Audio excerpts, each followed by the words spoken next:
capítulo 1.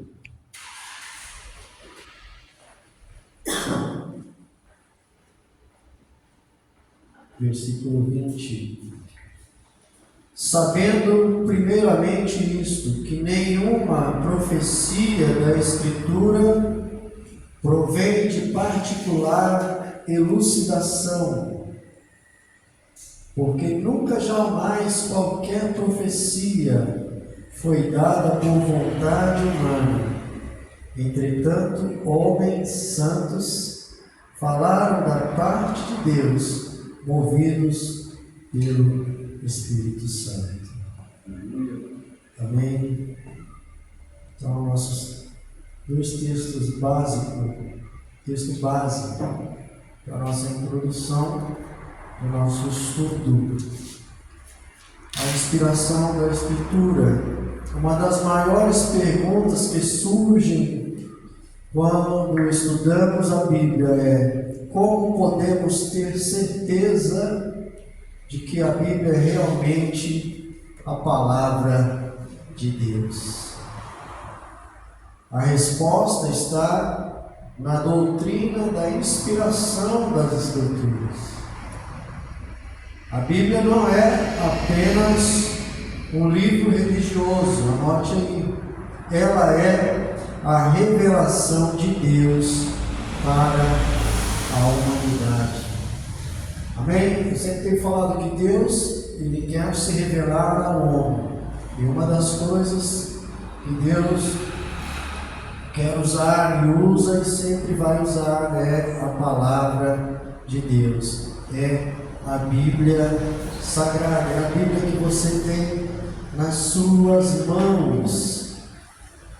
E a Bíblia, sim, foi escrita ao longo de aproximadamente 1.600 anos. Vou repetir alguma coisa que eu falei lá de outras quartas-feiras.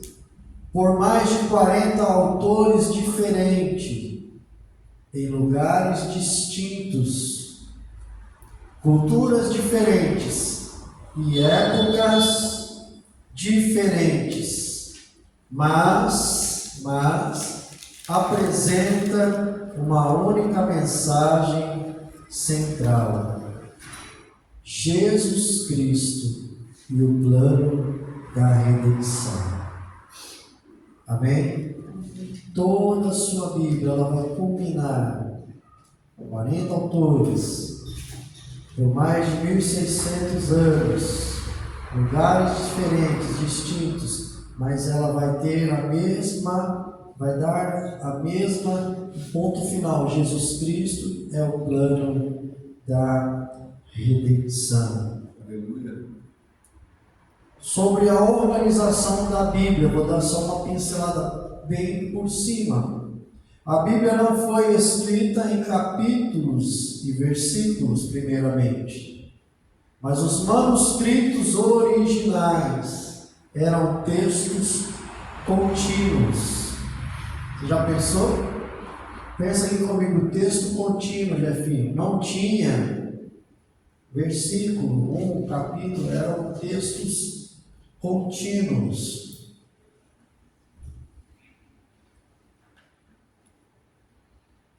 A divisão em capítulos, eu tenho lá do século XIII. Stephen, eu não sei falar o nome, sou ruim de nome, Langton, é isso? Que Deus abençoe. Divisão em versículos, no século XVI.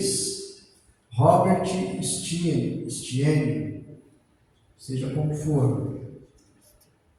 Essas divisões não fazem parte dos escritos originais, ok? Mas vem sobrepondo em capítulos e versículos a partir desses séculos, para ficar mais organizado para a nossa leitura, ok? Amém?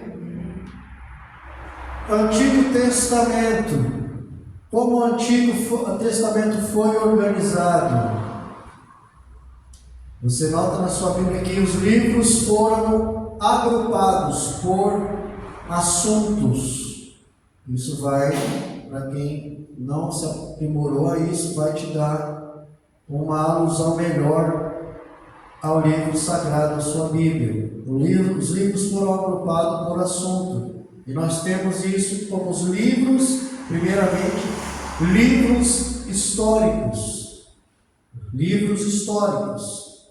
São estes: Gênesis, Êxodo, Levítico, Números, Deuteronômio, livro de Josué, Juízes, Ruth, Samuel, livro de Reis e também de Crônicas. Por que são livros históricos, Júnior? Porque eles relatam a história do povo de Deus. Amém? Deu para aprender? Coisas básicas que muita gente não se atém a aprender. Nós estamos aprendendo facilmente hoje. Livros históricos, é isso? Fechamos aqui. Ela também é composta de livros poéticos. Alguém sabe algum livro poético? E aí, Deus para Jesus ali. Vamos lá. Livro de Jó, livro de Salmos, livro de Provérbios, livro de Eclesiastes e também Cantares. Cantares de Salomão. Nós o temos como livros poéticos. Tratam de quê, João, esses livros? Tratam de adoração. Alguns vão falar de sabedoria e experiências humanas. Livros poéticos. Agora você vai marcar aí livros proféticos. Livros proféticos você vai subdividi-los em duas situações. Livros proféticos divididos em dois: profetas maiores e profetas menores. Vou repetir: livros proféticos. Nós temos duas divisões: profetas maiores e profetas menores. Profetas maiores, por quê? Não porque fossem mais importantes, mas porque escreveram livros maiores. Ok? Por que se chama profetas maiores? Os seus livros eram mais extensos, eram livros grandes, por isso nós temos essa divisão. Nós temos esses livros como Isaías, livro de Jeremias, livro de Lamentações, livro de Ezequiel, livro de Daniel, e fecha no livro de Daniel. Nós vamos agora, anota aí, profetas menores. Obviamente, porque os seus livros são menores. Você vai pegar desde Oséias até Malaquias, livro de profetas menores, lá desde Oséias até o livro de Malaquias, livro dos profetas menores. Ok? Todo mundo bem? Aí nós vamos ver a divisão. Falamos do Antigo Testamento. Na Bíblia, na sua Bíblia, tem o Novo Testamento. Como o Novo Testamento foi organizado? Nós temos no Novo Testamento, ele começa com os livros dos Evangelhos. Alguém sabe algum? São 4. Pela sequência, pela ordem: Mateus, Marcos, Lucas e João. Parece até coisa boba que eu estou falando, mas tem crente que não sabe. Está aqui, né? A Larissa está pondo toda a bolinha aqui.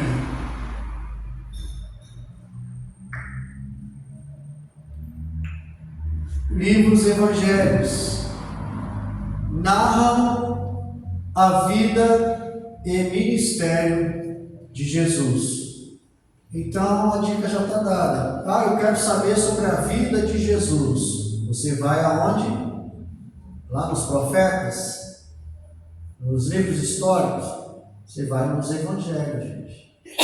Amém? E em cada livro do evangelho vai ter uma visão de Jesus falando alguma coisa diferente, mas todos vão culminar numa mesma situação, porque são autores, escritores inspirados por Deus. Ok? Tudo bem? Livro histórico. Livro histórico. Atos dos Apóstolos. Livro histórico. Atos dos Apóstolos. Atos dos Apóstolos vai contar o nascimento e expansão da igreja. Eu quero saber sobre a igreja, como a igreja cresceu. Você vai começar a estudar Atos dos Apóstolos. Ok? Glória a Deus. Depois nós temos, na sequência, as epístolas paulinas. Como assim, Júnior? Epístolas paulinas são cartas escritas pelo apóstolo Paulo. Amém? São elas Romanos, Coríntios, 1 Coríntios 1 e 2, Gálatas, Efésios. Nós temos epístolas gerais. Nós vamos ter livro de Hebreus, Tiago, Pedro, João, Judas também está lá.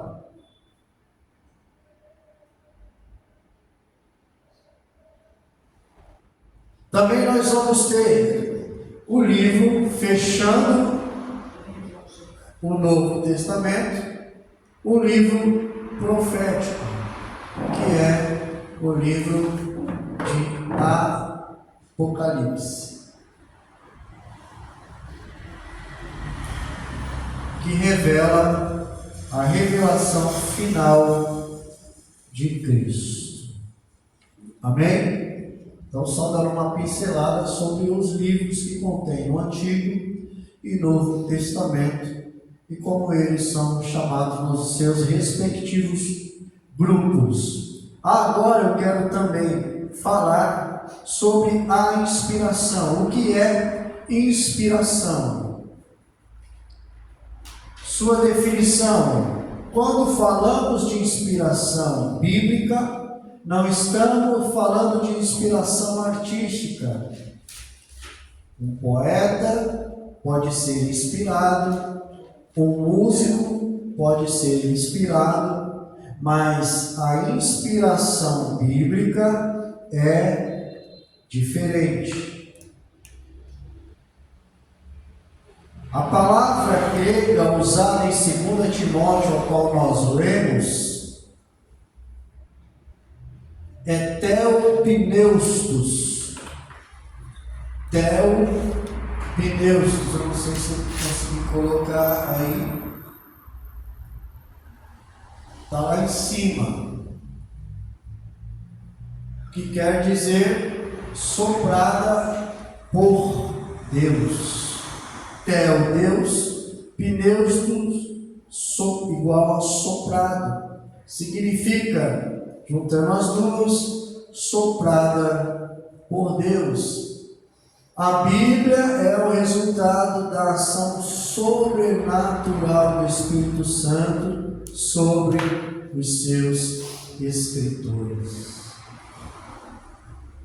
A sua inspiração. Nós lemos lá 2 Pedro 1:21, porque a profecia nunca foi produzida por vontade de homem algum, mas os homens santos de Deus falaram inspirados inspirados pelo Espírito Santo.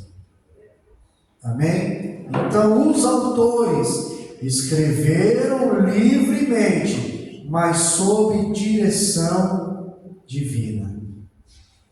Amém? Posso ouvir um amém? Amém. Uma outra coisa curiosa: revelação e inspiração não são a mesma coisa. Revelação é uma coisa e inspiração é outra. Muitos têm confundido esse termo.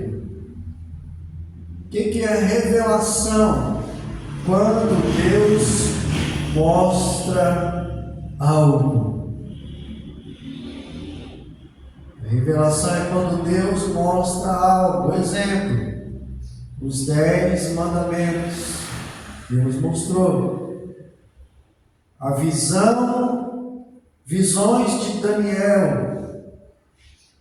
A revelação do Apocalipse.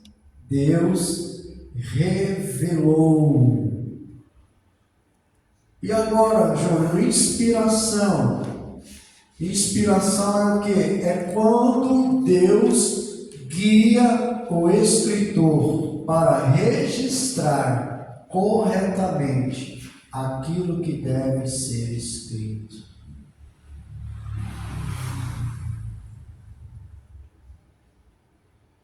Deus revelou, o escritor registrou. O Espírito Santo supervisionou. Amém? Amém. Aí nós vamos ter, como já falamos, a inspiração verdadeira e divina. É claro que nós temos algumas teorias.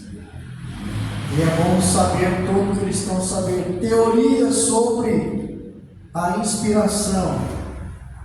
Ao longo da história, surgiram várias teorias da inspiração dos escritores da Bíblia. Uma delas é a inspiração natural. Olha só, gente. Afirma que a Bíblia é apenas fruto da genialidade humana. Segundo essa teoria, Moisés, Isaías e Paulo foram apenas, Jefinho, homens inteligentes. Teoria da inspiração natural humana. Qual que é o problema? Ela não explica as profecias cumpridas. Essa teoria não explica os milagres e nem a unidade da Bíblia e muito menos sua autoridade espiritual. Amém?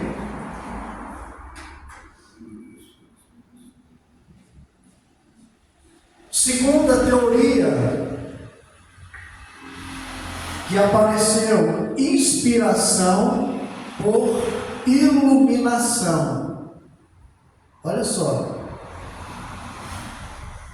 Afirma que Deus apenas iluminou os autores. Da mesma forma que ilumina pregadores de hoje. Meu Deus. Se fosse assim, qual que é o problema disso? Se fosse assim, ainda a Bíblia ainda estaria sendo escrita.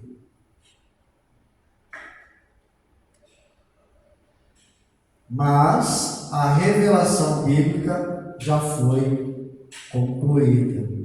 Amém? Estou te passando os problemas da teoria da inspiração que foram surgindo através dos tempos. Uma outra terceira vai falar inspiração mecânica ou ditado.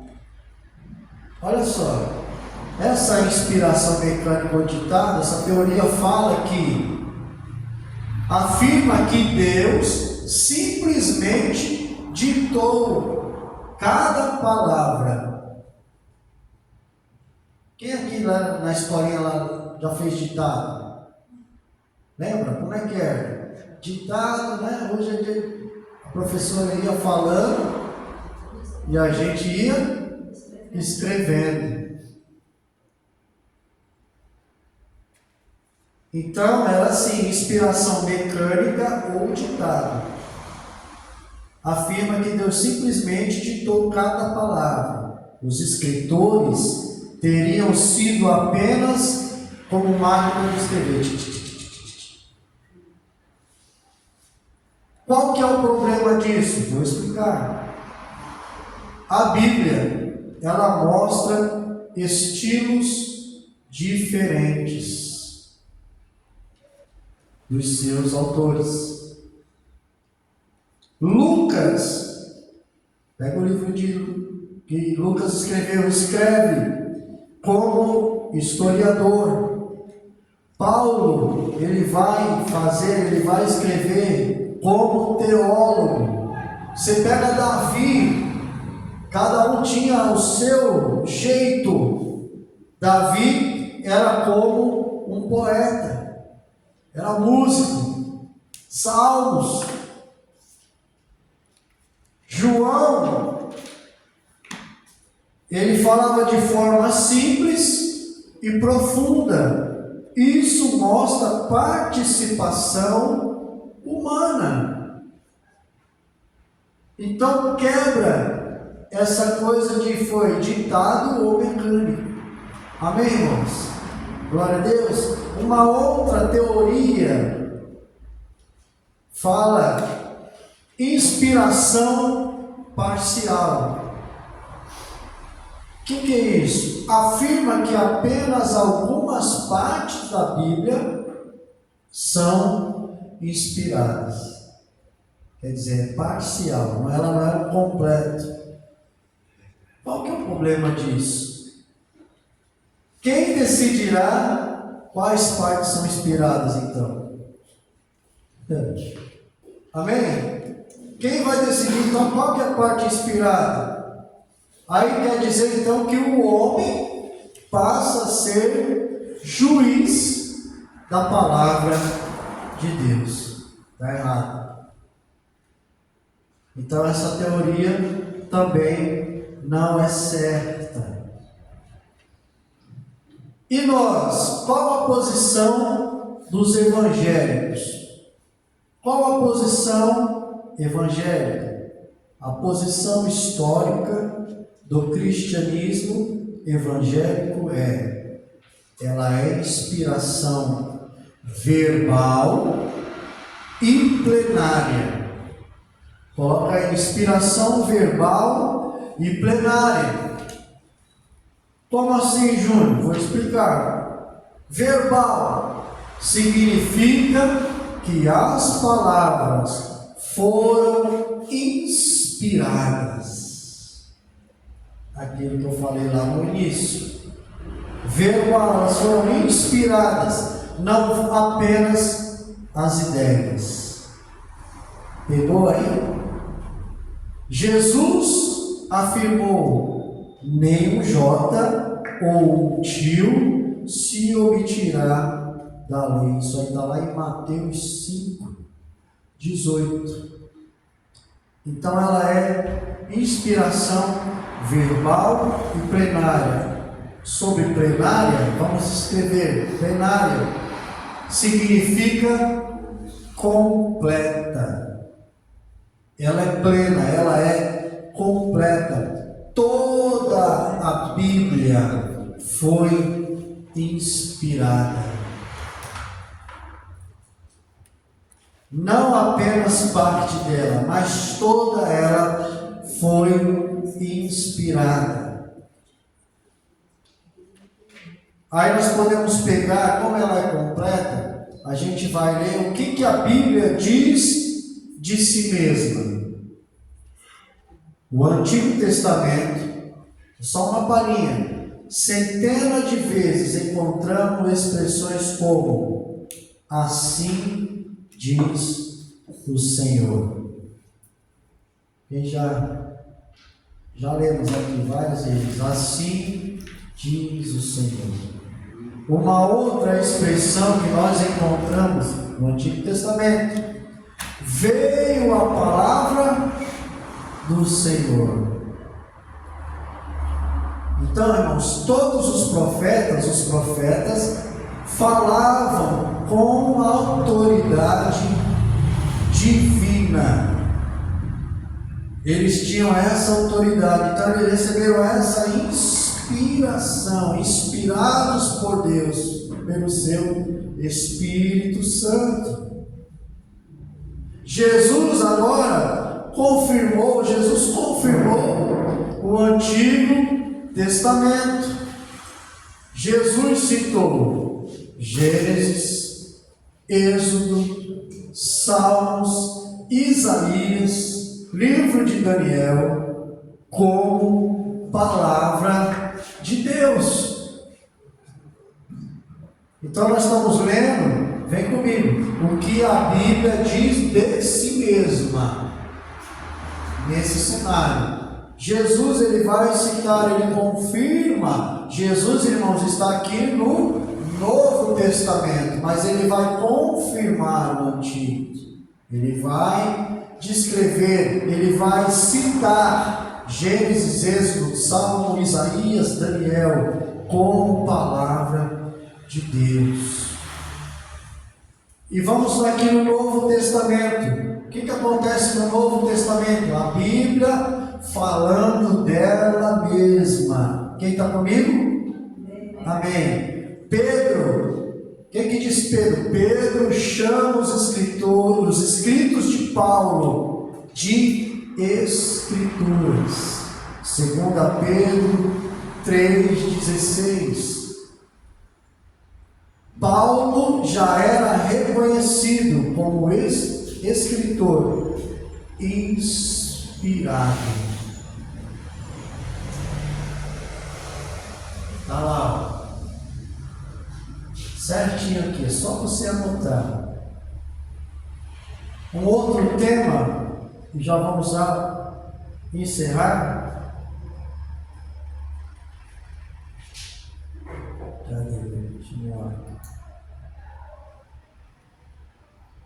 Provas. Quer prova? Vou te provar. Provas da inspiração da Bíblia. Primeiro, sua unidade. Sua unidade.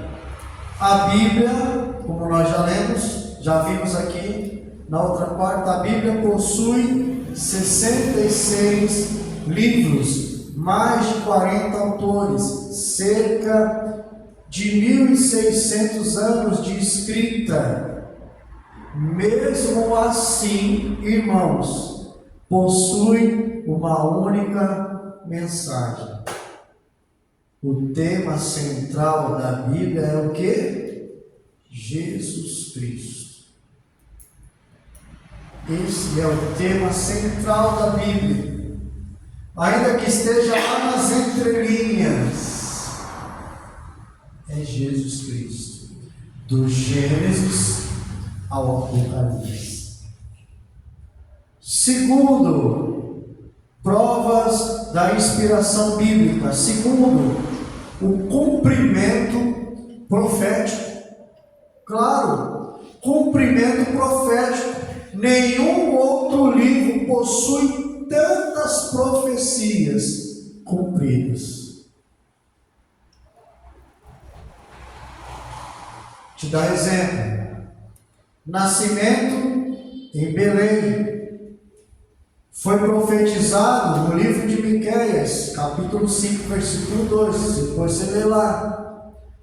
Quando se cumpriu, Mateus capítulo 2, verso 1. Amém? Um outro exemplo que eu vou te dar: traição por 30 moedas. Foi profetizado lá em Zacarias 11, versículo 12. Seu cumprimento, Mateus capítulo 26, verso 15. Um outro, a crucificação, profetizada lá em Salmos 22, séculos antes da crucificação existir. E nós vemos o seu cumprimento nos livros dos evangelhos. Todos falam da crucificação. Uma outra coisa que é também e prova, confirmação arqueológica. A arqueologia tem confirmado inúmeras informações bíblicas.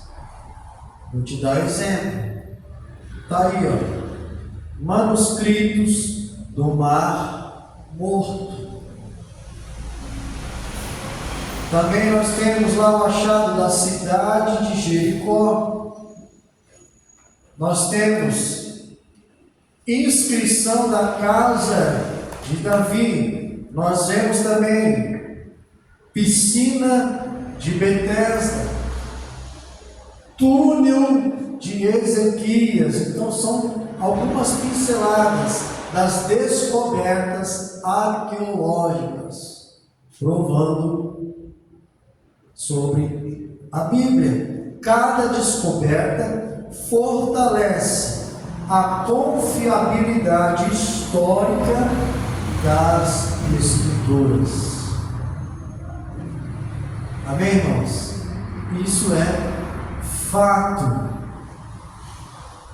Uma outra coisa que prova que a Bíblia é inspirada por Deus é o poder da transformação. É fato. Milhões tiveram suas vidas transformadas pela Bíblia. Alguns deles estão aqui nessa noite. Amém? A maioria deles, todos eles aqui, ó, tiveram sua vida transformada. Aí nós temos criminosos, pessoas viciadas, perseguidos. E assim ainda a palavra continua mudando vidas. Aleluia! Forte isso. Hebreus capítulo 4, versículo 12 declara: a palavra de Deus é viva e eficaz. Então, irmãos, nenhum livro produz resultados semelhantes em escala mundial. Nenhum livro é igual a isso. Amém? Amém. Aleluia. Outro, por que devemos confiar na Bíblia? Porque ela é inspirada por Deus. 2 Timóteo 3,16. Inerrante em sua mensagem. Salmos 19, verso 7. Ele vai dizer também que ela é verdadeira, lá em João 17, 17. Por que eu devo confiar na Bíblia? Porque é eterna. Mateus 24, 35, são os versículos de apoio que eu estou te dando. Uma outra situação da Bíblia, porque eu devo confiar, porque ela é suficiente. 2 Timóteo 3,17, nós já lemos.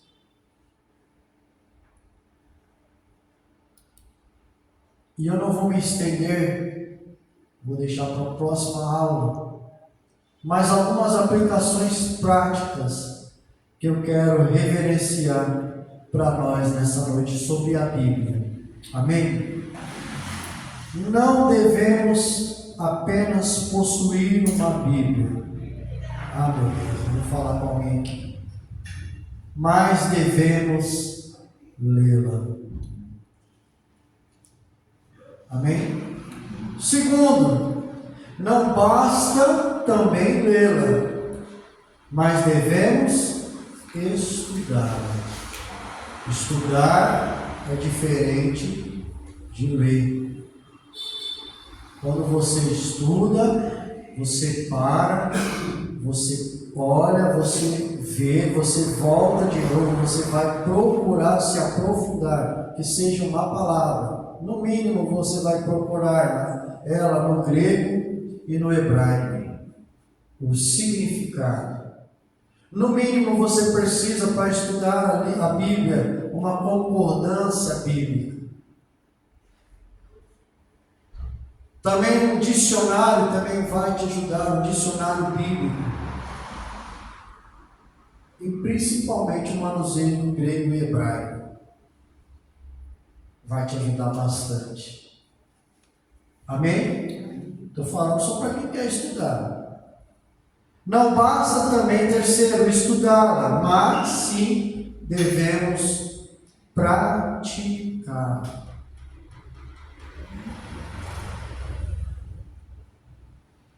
Quarto, não basta também praticar, mas também devemos ensiná-la. Ok?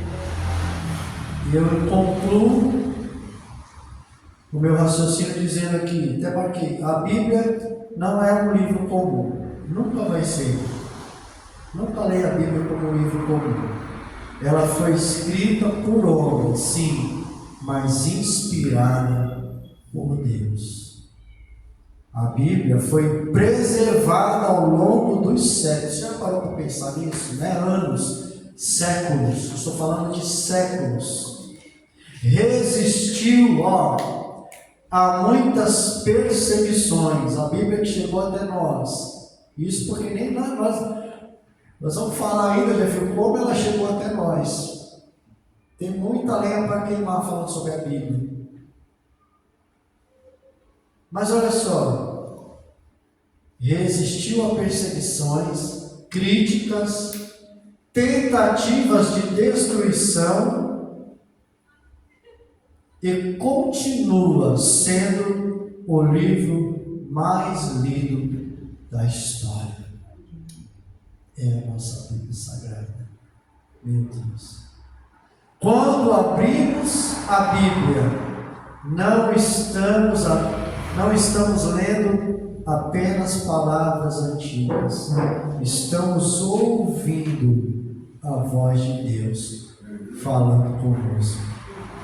Ai, irmãos, quando nós começamos a olhar por esse olhar assim, de perspectiva, quando você ler a Bíblia agora, vai ser diferente. Está vendo como a gente usufrui melhor de como nós sabemos as coisas? Quando você começa a adquirir esse simples estudo, mas você começa a ver a Bíblia como algo diferente. É um livro diferente, não é apenas um livro, é algo sobrenatural. São as palavras do Deus Altíssimo, são as profecias do Senhor, são a nossa bússola. É o manual de instrução de Deus para nós. Quando abrimos a Bíblia, nós estamos lendo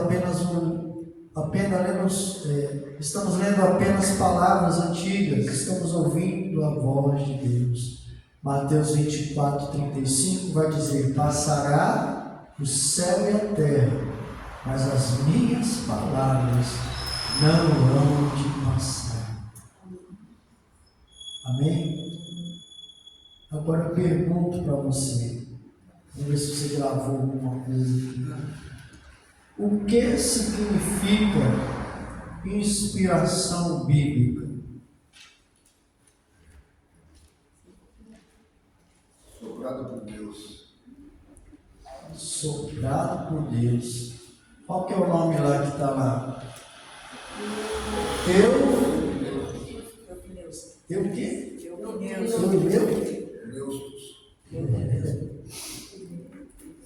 Qual a diferença entre revelação e inspiração? Quem lembra? Quando Deus mostra a revelação. Hã? Quando Deus Mostra mostra a revelação. revelação. Quando Deus guia, Quando inspiração. quando Deus guia. Ah, meu Deus, vamos lá. Vocês estão muito espertos. Essa aqui é difícil. O que significa inspiração verbal? Que Deus inspirou as palavras, falou. Não falou, literalmente inspirou. É isso, Deus falou. Inspirou as palavras. Vamos lá? É isso mesmo? É. Qual que é a resposta certa? Só que fala assim. Ele inspirou a palavra, né? Ele inspirou a palavra. De lá na aula passada. O que significa então inspiração plenária?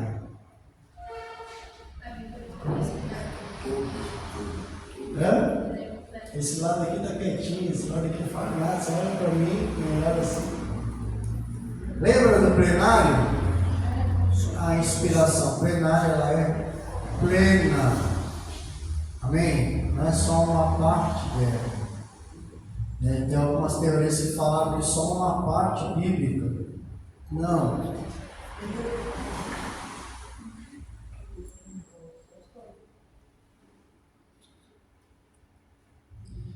Tá bom. Vocês são bons mesmo. Cite 3 provas da inspiração da Bíblia. Autoridade bíblica, cumprimento profético e a traição. Amém. Você não tem. Está muito quieto.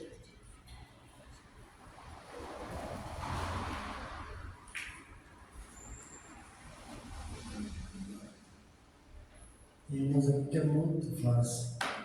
Essa aqui nós já vemos. Qual o significado da palavra teopneustos? Soprado. Quem? Soprado. Soprado por Deus. Como, essa aqui vocês não sabem, não vão responder, é sério. Como Jesus tratava as Escrituras?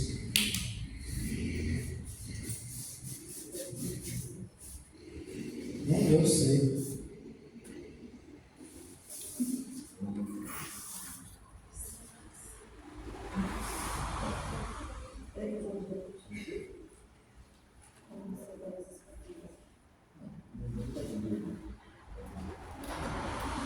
Como Jesus. Ninguém anotou essa?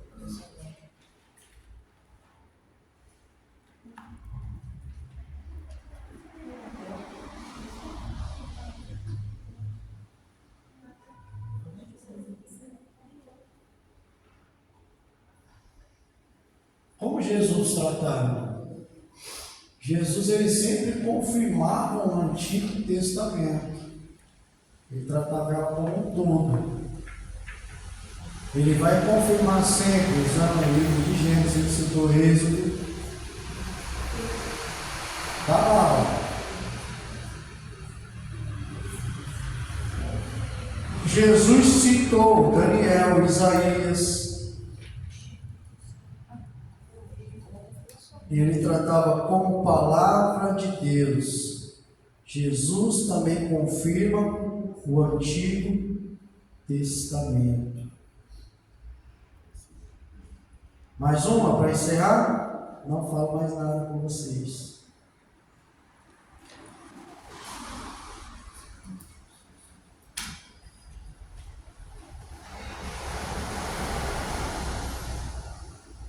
Porque a unidade da Bíblia é uma evidência de sua origem divina.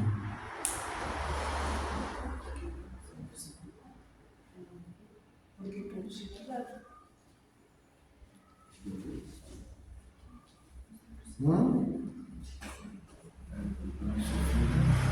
Esperando por Deus. Isso. Porque a unidade da Bíblia é uma evidência de sua origem divina.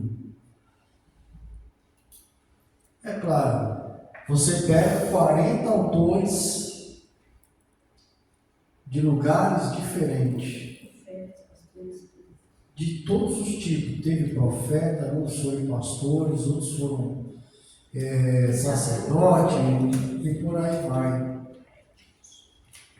E todos eles combinam, feitos por uma única inspiração.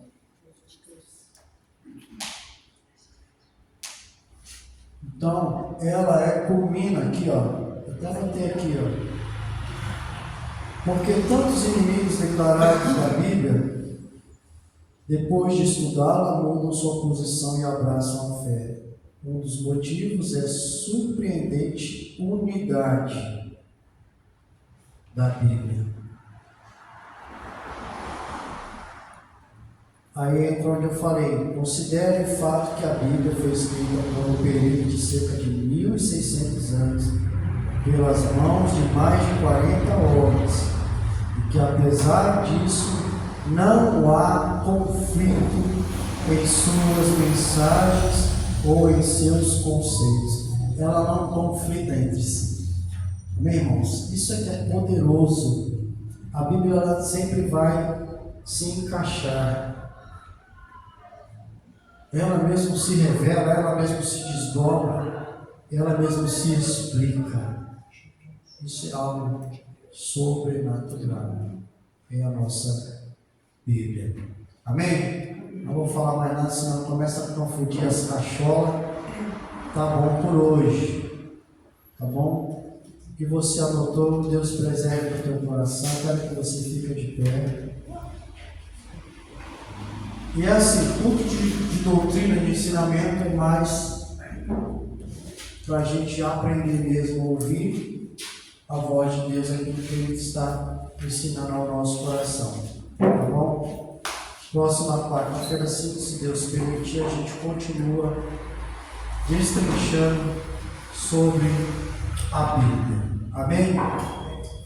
Que Deus abençoe você, nós vamos orar.